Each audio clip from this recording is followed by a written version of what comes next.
नमस्कार। BSc part second के mathematical physics के चैप्टर के पेपर के अंतर्गत स्पेशल थ्योरी ऑफ रिलेटिविटी के चैप्टर में आज हम एक न्यूमेरिकल प्रॉब्लम को डिस्कस कर रहे हैं, जिसके अनुसार हम expression E square equal to P square C square plus M zero square C four को लॉरेंज निश्चर सिद्ध करेंगे। हमने 4 वेक्टर फॉर्मूलेशन के अंतर्गत चतुर्विम संवेग को परिभाषित किया तथा चतुर्विम संवेग के रूपांतरण समीकरण हमने प्राप्त किए थे,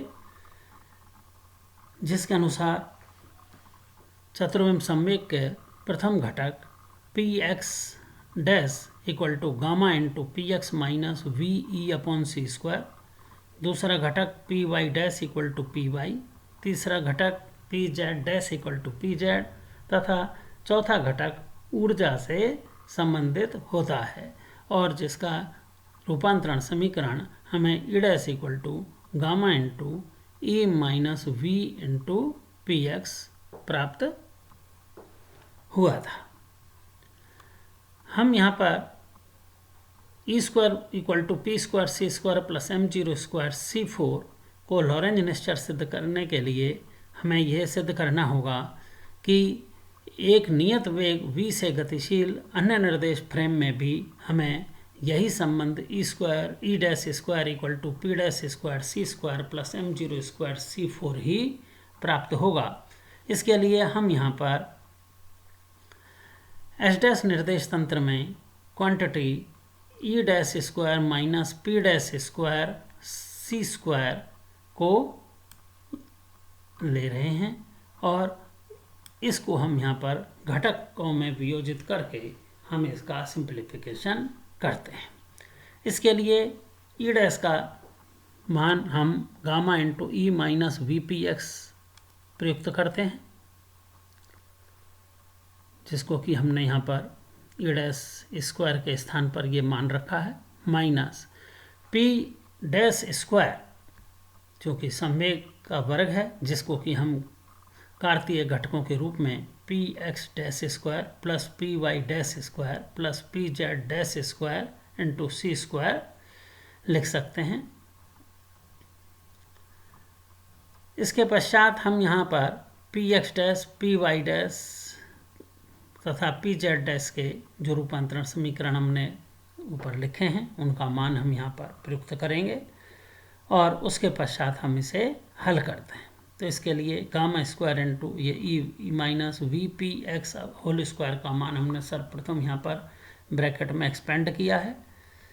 अब यहाँ पर हम पी एक्स डैश स्क्वायर का मान रख रहे हैं, जो कि gamma into P X minus V E upon C square है। इसका वर्क करने पर हमें minus gamma square into P X minus V E upon C square का whole square into C square मिलता है तथा संवेग के अन्य घटक पी वाई डैश स्क्वायर व पी जेड डैश स्क्वायर जो कि सी स्क्वायर के गुणनफल के रूप में हैं, इसको हमने एक अलग टर्म के रूप में शो किया है। अब हम यहाँ पर जो प्रथम दो पद हैं गामा स्क्वायर वाले, इनमें से गामा स्क्वायर कॉमन लेने के पश्चात E square minus twice E V P X plus V square P X square minus इसके whole square P X minus V E upon C square के होल स्क्वायर को हल करने पर हमें P X square C square plus twice P X V E और last में एक टर्म हमें मिलती है minus V square E square upon C square, जिनमें से twice E V P X plus व माइनस की टर्म आपस में कैंसिल हो जाती हैं तथा लास्ट टर्म में पी वाई डैश के स्थान पर पी वाई व पी जेड डैश के स्थान पर हम पी जेड जब प्रयुक्त करते हैं और हम अब इसे हल करने के लिए गामा स्क्वायर इंटू हमारे पास ये ई स्क्वायर की दो टर्म है, उनमें से ई स्क्वायर जब कॉमन निकालते हैं तो हमें one minus V square upon C square मिलता है। इसी प्रकार से अन्य दो टर्म में से P X square C square minus sign के साथ जब कॉमन लेते हैं तो हमें one minus V square upon C square मिलता है प्लस लास्ट टर्म हमें minus P Y square plus P Z square into C square के रूप में प्राप्त होती है। अब प्रथम दो पदों, पहला जो पद था उसमें से 1 minus V square upon C square हम कॉमन निकालते हैं, तो हमें gamma square into 1 minus V square upon C square into E square minus P X square C square वाली टर्म मिलती है, और लास्ट के टर्म में minus P Y square plus P Z square into C square है। अब हम यहाँ पर जो पहला टर्म है उसमें से